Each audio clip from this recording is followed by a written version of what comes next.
Dzindzula, vaš novi porok.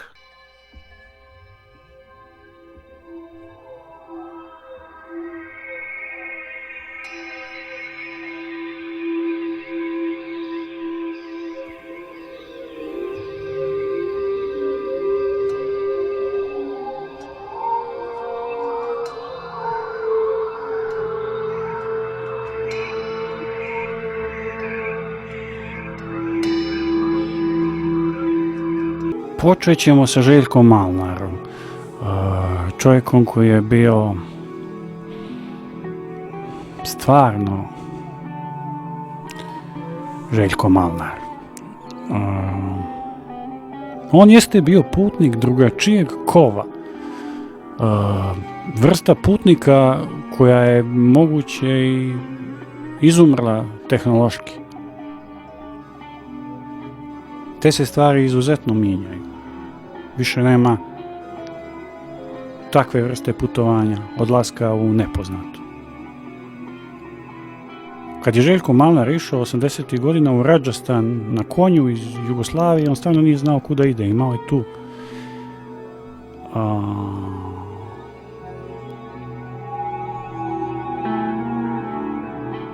ima osjećaj da ne zna što će da se desi sljedeće. I o tome uglavnom u svojim putopisima i pisao. Jer putopis je čudan žanr. Nije to samo o putovanju, nego je to o toj unutrašnjoj revoluciji koja se dešava čovjeku koji se nalazi na putu. I sad mi smo se najeli putovanja zadnjih 10 godina. Aerodromi su bili puni. Kompanije su vodile ljude za ništa pare. Svaki vikend se išlo negdje. Izađe serija Černobilj. Ode 500 influencera da se slika u radioaktivnu zonu. Kupi kartu, vrati se, putovali su, vidjeli su. Imali smo eksploziju putovanja i korona je u tom smislu došla kao blagoslov.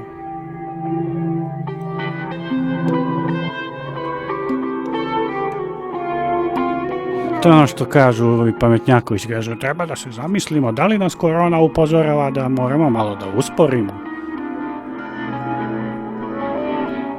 Šuplja priča. Uopšte ne treba da usporimo, treba da produbimo. Aha. Da produbimo kao Željko Malnar koji je produbio do alkoholizma i kraja. Koji je umro sa svojom zemljom. Koji je umro za svojom zemljom, koji je bio u jebenom Tadžikistanu ili negdje kad su pucali na Vukovar i on se vratio kući. Nije jaho konje i... Jer svrha putovanja, kako je čini mi se baš on rekao, da nije moguće putovati ako nemaš dom. E sad, pošto je naš dom vrlo relativna kategorija, posljednjih 10 godina naš dom se seli u virtualnu sferu. Gasi se čulo putovanja. Gasi se eros putovanja. Obilaze se mjesta. Ne sjećam se svog putovanja 96. godine u italijanski grad Taranto na jugu u Čizmi. Na jugu, u Đonu Čizme, Taranto. Bio sam sa košarkašima. Bili smo tamo nekih 5 dana. Sjećam se kao kroz maglu.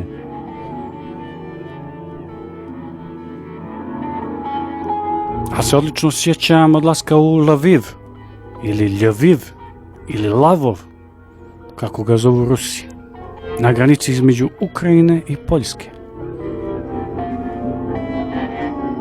Bili smo u jednoj kafani i tamo su nas pretresli, uperili šmajsere u nas i rekli živjela sloboda ili neko tako sranje. To je njima bio folklor kako da uvedu gosta kao u partizansku atmosferu. To su bili u stvari te njihove komite koji su se borili protiv Rusa ili nemam pojma šta je to bilo. Ali grad je bio pun UNESCO-vih crkvi. Čitav grad je bio, mogao si da se krstiš na banderi, koliko je svuđe je bilo, znači svuđe je bilo nevjerojatnih blaga, sakralnih i gladnoga naroda.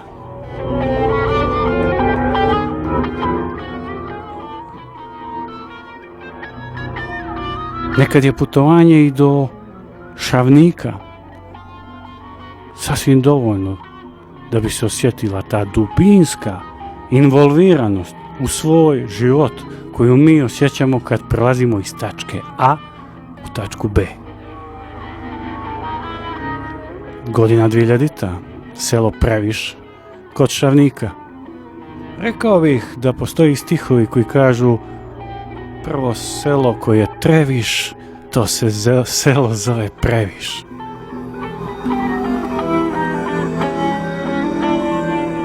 Domaćin je iznio krušku i med.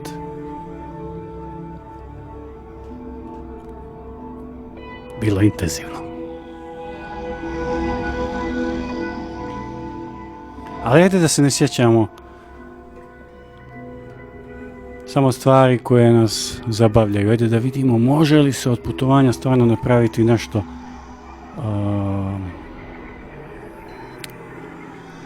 književno, relevantno, umjetnički zaokruženo.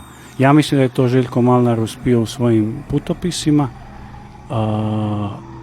i sa radošću slušam te stare zapise, jer svjedoče o jednom smirenom vremenu u kojem su ljudi bili buktinje, ali prostor i vrijeme su bili nekako bolje posloženi, makar se to nama odavde čini.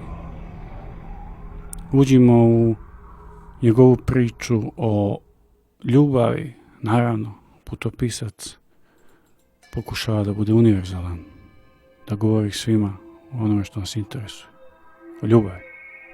Čekajući ljubav, Željko Malnar.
Sjedim sa svojim vodičima u logoru nomada u indijskoj državi Rajasthan.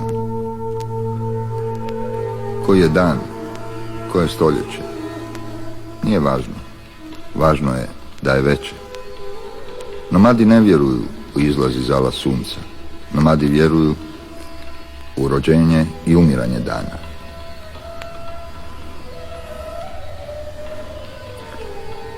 Sjedimo uveče oko logorske vatre i raspravljamo o minulim danima. Ovdje se ne raspravlja o danu koji će doći, jer možda je dan odlučio da se ne rodi. Cilj nam je krenuti prema jezeru Plavog lotosa. Razgovaramo o kamilama, razgovaramo o pješčanoj oluji, razgovaramo o horizontu. Moji vodiči stalno mi govore da je njihova kuća u horizontu. Ja to ne razumijem i uporno gledam u vatru dok oni pričaju priču o jezeru Plavog lotosa. Sitara, vodič koji već 40 godina luta pustinjom Tar i traži svoju kuću u horizontu, počinje priču. Kaže: Brahma je kreirao ovaj svijet Višnu ga je zaštitio, a Šiva ga razara da bi Brahma mogao ponovo da kreira. Kao Bog, kreator, Brahma nije lišen moći ljubavi.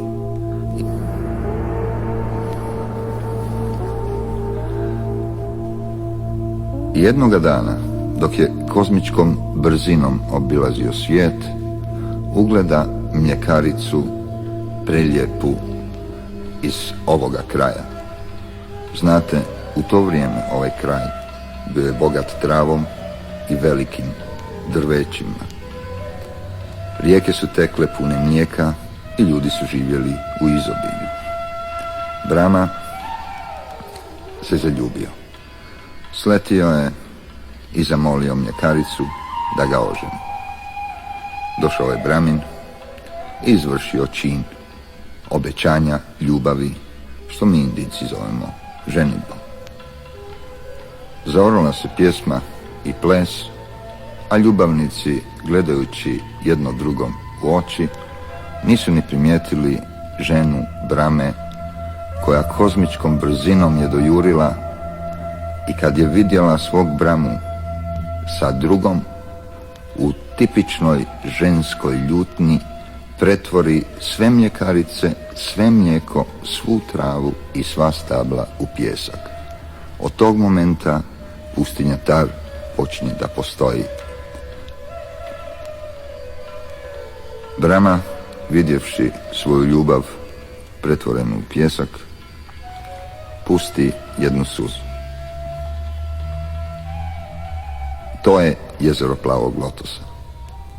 I jednom godišnje svi oni koji vjeruju u ljubav, koji vjeruju u nadu, poštovanje i prijateljstvo, krenu kamilama, slonovima i pješice da se okupaju u suzi Brahminoj ili jezeru plavog lotosa, da bi time dobili nadu da će u drugom životu ili ako se ponovo rode moći da vole kao što je Brahma volio.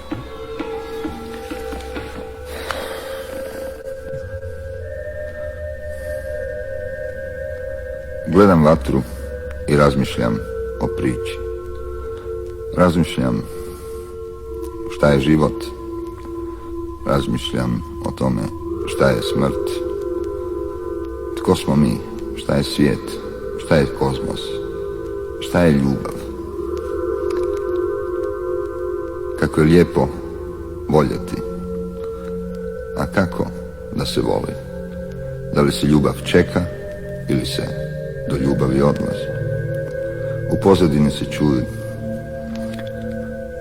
vika male djece i glasovi rađostanskih žena, žena mojih vodiča. Ljudi se spremaju na spavanje, jer pred nama je dalek put. Pred nama je put prema suzi Brahminoj, prema jezeru plavog lotosa.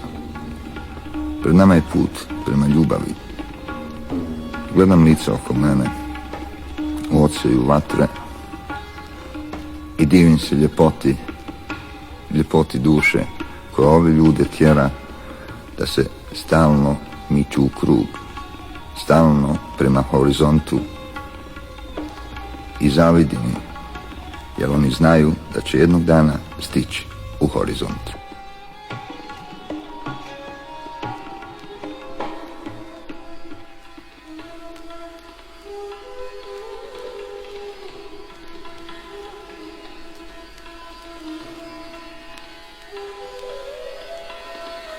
Jutro je. Dan je odlučio da se rodi i time je dao jednu novu šansu svima nama. Nomadi su sretni. Djeca se igraju oko kamela, a žene pripremaju indijski doručak. Čapati ispečen na balegama kamila. Ja gledam u kartu i pitam vodiča kojim smjerom da krenemo. Prema horizontu, na sjever, Sab, odgovori mi veselo. Tovare se karavane i prva krene, a za njom ostale. Na putu smo već mjesec dana. Umorni smo od pjeska, od lutanja i od horizonta. Jezero Plavog lotosa još uvijek je samo san. Šaljem vodiče da izvide na kojem ćemo mjestu postaviti logor. Zaustavljam karavanu i čekam.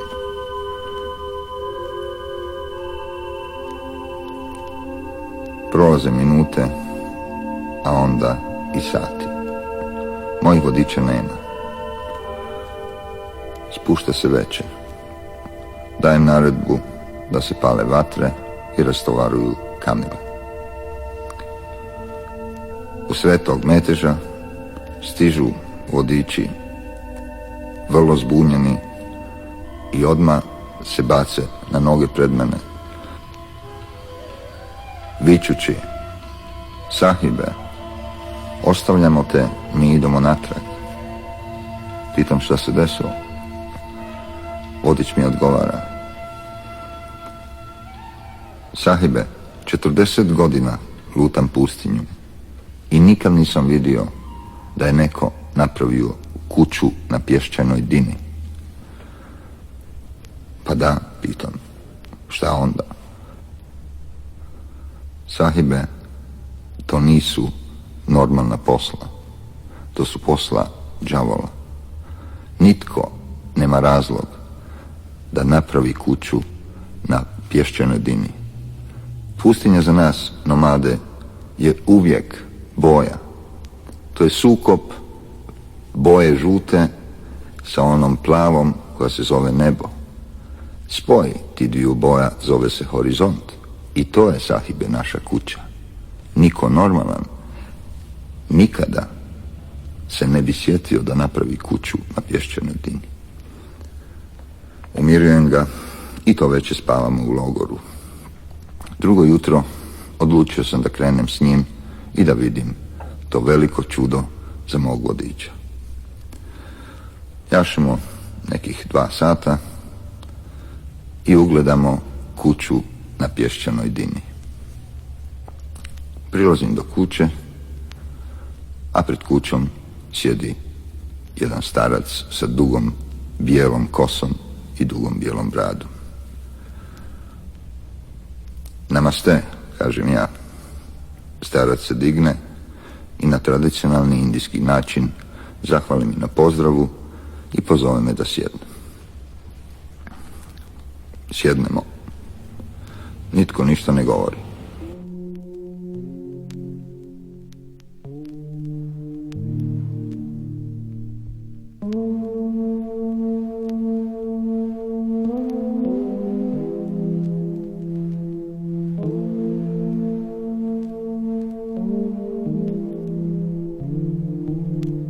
Nakon pola sata šutnje odlučim se da pitam. Okrenem se prema starcu i pitam. Starče, molim te, reci mi, zašto si napravio kuću u sred pustinje, u sred ove dvije boje, plave i žute? Jer moji nomadi misle da ovdje kuća ne treba. Kuća je za sve vas horizont.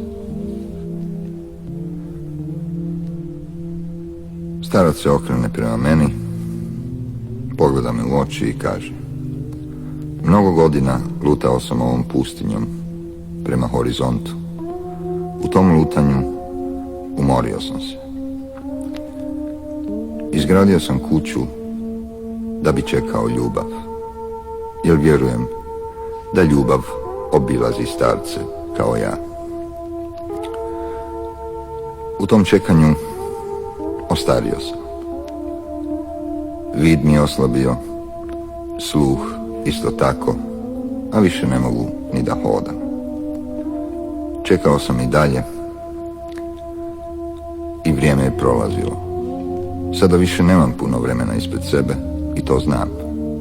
A isto tako znam da je ljubav došla, da je zakucala na moja vrata, a ja sam bio toliko star da je nisam čuo. Sada spavam vani, ispred moje kuće, da ako ikada ponovo dođe, da je čujem i vidim.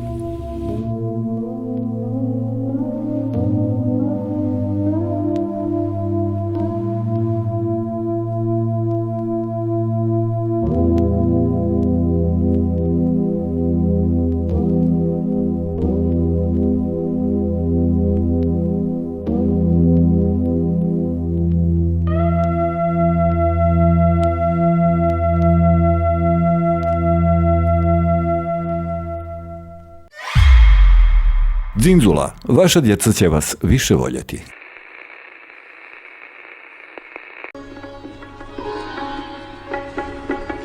Već mjesecima sam bez novaca. Spavam po ulicama zajedno sa svojim prijateljima Indijcima. Rađaju se dani sa šansama, a meni niko ne pruža šansu. Dosta mi je karija, čapatija i prekrasnih indijskih djevojaka koje prolaze pokraj stranca koji spava na podu. Horizont i moj dom jako je daleko od mene. Deprimiran sam i sam. Tu i tamo neko mi uputi lijepu riječ, a šta to vrijedi, ne razumijem. Odlučim da se pridružim grupi prosjaka koji su putovali na nekakav festival. Putujemo pješke i prosimo usput.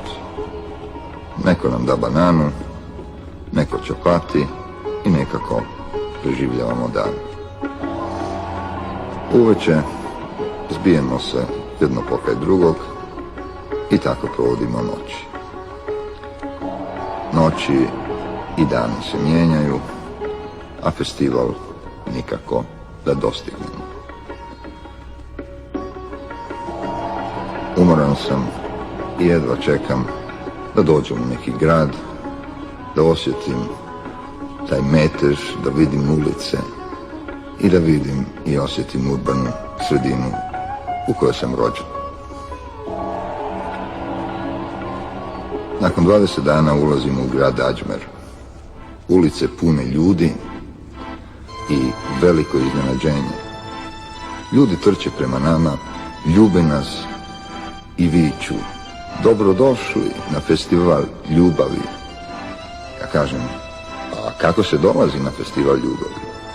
Pa vele oni, dolaze se tako da se dođe. A da li može svaki da dođe? Veli, ne može svaki da dođe. Dolazi samo onaj koji traži ljubav.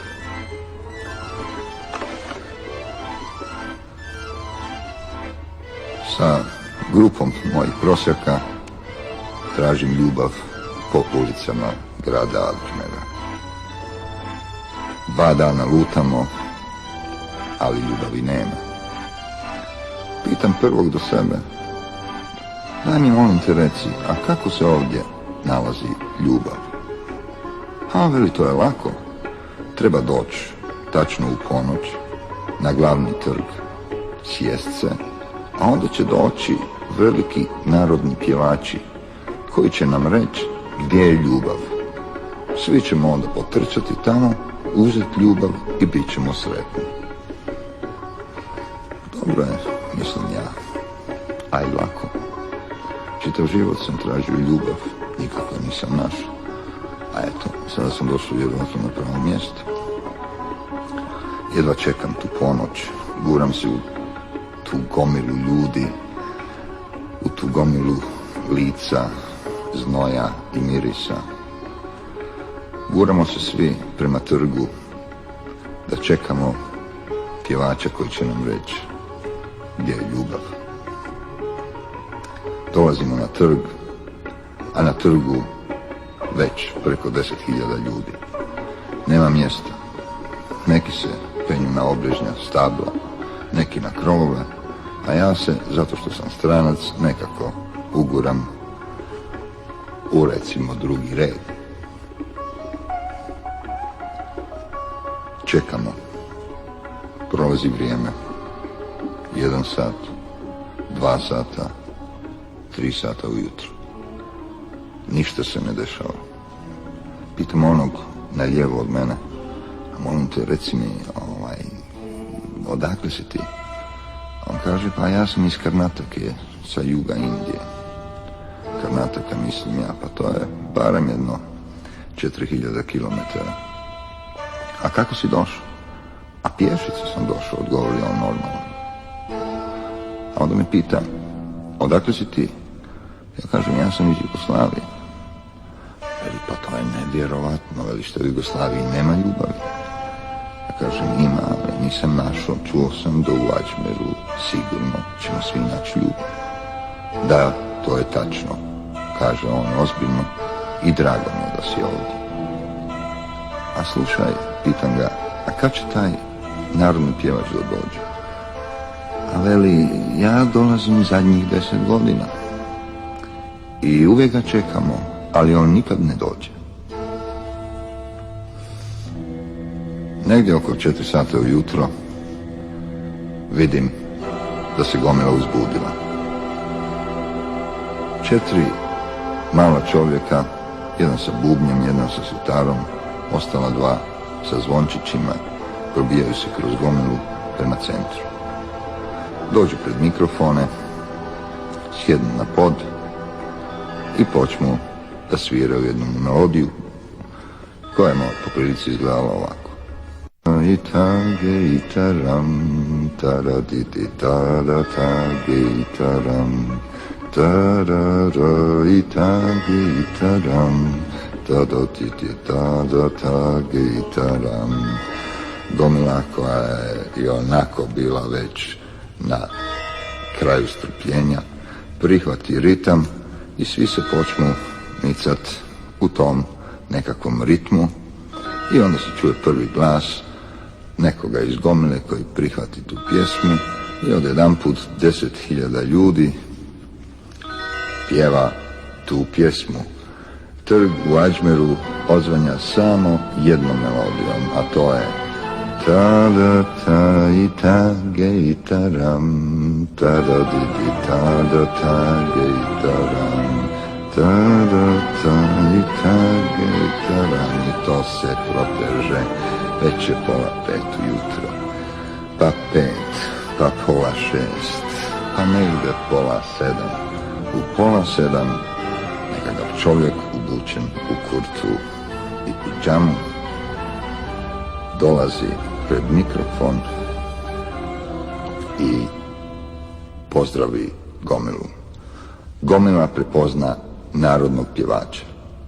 Nakon 10 godina čekanja oni su dočekali da pjevač dođe. Pjevač pozdravi sa poštovanjem, da znak orkestru, orkestar počinje svirat, on uzme mikrofon i svi sad čekamo tu pjesmu našeg života, pjesmu ljubavi i on, nakon što je uzeo mikrofon, počne. Tada ta itage itaram, tada ti ti tada tage itaram, tada ta itage itaram. Gomila umjesto da poludi zanijemi, pa to su oni pjevali zadnjih 4 sata. Međutim, pjevač i dalje pjeva, ali ja čujem da ujutro u Indiji ptice u jednom određenom momentu rađanja dana počinju da pjevaju. Pjevač to isto primjećuje, ali pjeva svoj. Tada ta itage itaram, tada didi tada tage itaram. I gomila oduševljeno prihvati pjesmu i opet se ori. Tada ta itage itaram, tada ta ta tada ta ta ta tam. U 1 sekundi pjevač napravi gestu i stane. Zavlada muk na trgu u gradu Ađmeru i 10.000 ljudi čeka da on kaže gdje je ljubav. Čuju se samo ptice koje pjevaju tako predivno. Čuču, čuču, čuču, čuču, čuču. Pjevač pusti 30 sekundi pjesmu ptica i onda kaže: neki od vas dolazite 10 godina na festival ljubavi da bi doznali gdje je ljubav i šta je ljubav. Ja znam gdje je ljubav i reći ću onom ko zna da mi kaže što su ptice pjevale. Zavlada tišina. A nakon toga neko guranje. Svi pitaju svakog. Znaš što su ptice pjevale? Ja pitam ono na desno iza mene, ispred mene, čuj, jer ti znaš što su ptice pjevale? Pa ti dolaziš tu 10 godina. Ona pogleda veli, ja ne znam što su ptice pjevale. Pjevač stoji 30 sekundi i gleda taj metež i tu zbunjenost gomile koja je došla da dozna šta je ljubav. I onda u jednom času prekine i kaže, nitko od vas neće doznat šta je ljubav, jer ptice su pjevale i da znak ta ta ta i ta ge i taram, ta da ti ti ta ta ta ta ti ti tam, ta ta ta i ta ge i taram, ta da ti ti ta ta ta ta i ta tam.